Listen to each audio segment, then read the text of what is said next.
บรรยากาศแดดแจ่มมากนี่เด็กๆก็พากันเป็นลิน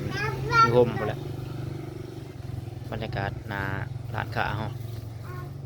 ทงหน้ายามแดงทางก็เป็นทางดังเดิมอยู่กับลูกชายพี่น้องอยู่กับคนรอเฮาตึงคนรอก็ได้10 กว่าเดือนแล้วนี่ก็11 เดือนแล้ว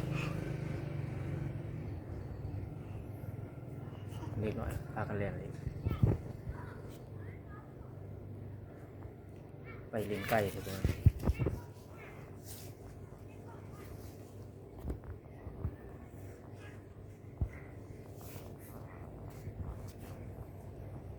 นี่จะเป็นทางแยกไปด้านหน่อย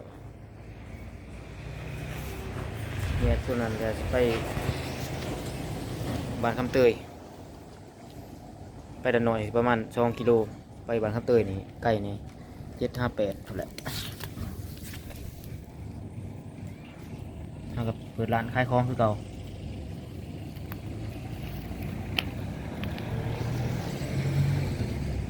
ของเขาจะเป็นของชำนี่แหละตามงบตามกำลังมีเครื่องดื่มขนมขนมมีหอดน้ำมันพี่น้อง ในตู้เย็นมีแนวกินแล้วก็ไอติมอาหารการกินก็มีเนาะจึกจักจะยืน มุมคักโอ้ยเด็กน้อยสำนีพ่วมดื้อนี่แควพ่วมปงจ้องแต่สิกัดอย่างเดียวพวกนะครับเล่นอยู่แคมน้องเล่นไก่น้องพวกนี้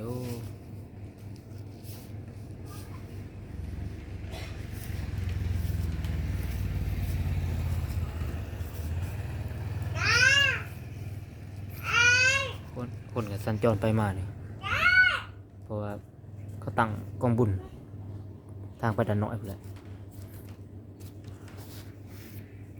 คนลายแห้งมานี่เขาว่าคนลายเนาะ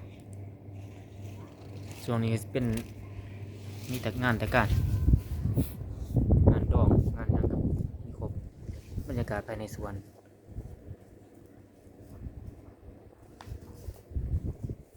เขาหกคักพี่น้อง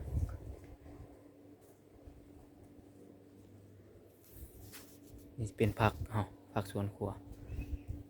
มีหอมป้อมแล้วก็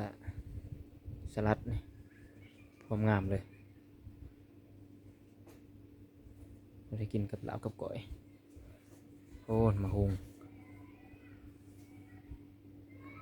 คนก็ซื้อดีช่วงนี้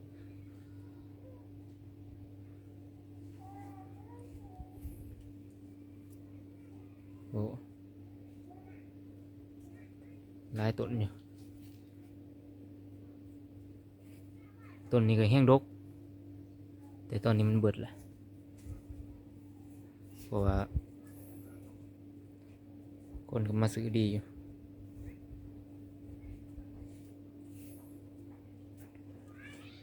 บรรยากาศซ้ำประเทศไทย30-40 ปีมาหลังว่าอยู่บ้านห้องนี้ถนนหนทางนี้ยังดังเดิมอยู่เด็กน้อยมาแต่แลนลิ้นเป็นลูกสาวเขาเองพาเพชรเสือสีฝาทางนี้สิเป็นลูกในบ้านนี่แหละเด็กน้อยในบ้านก็มาแลนลิ้นอย่าอมเลยล่ะสีศพเพื่อน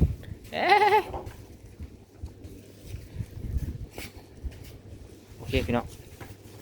เดี๋ยวพอกันคลิปหน้ามีอย่างไรเอาบรรยากาศบ้านเฮามาฝาก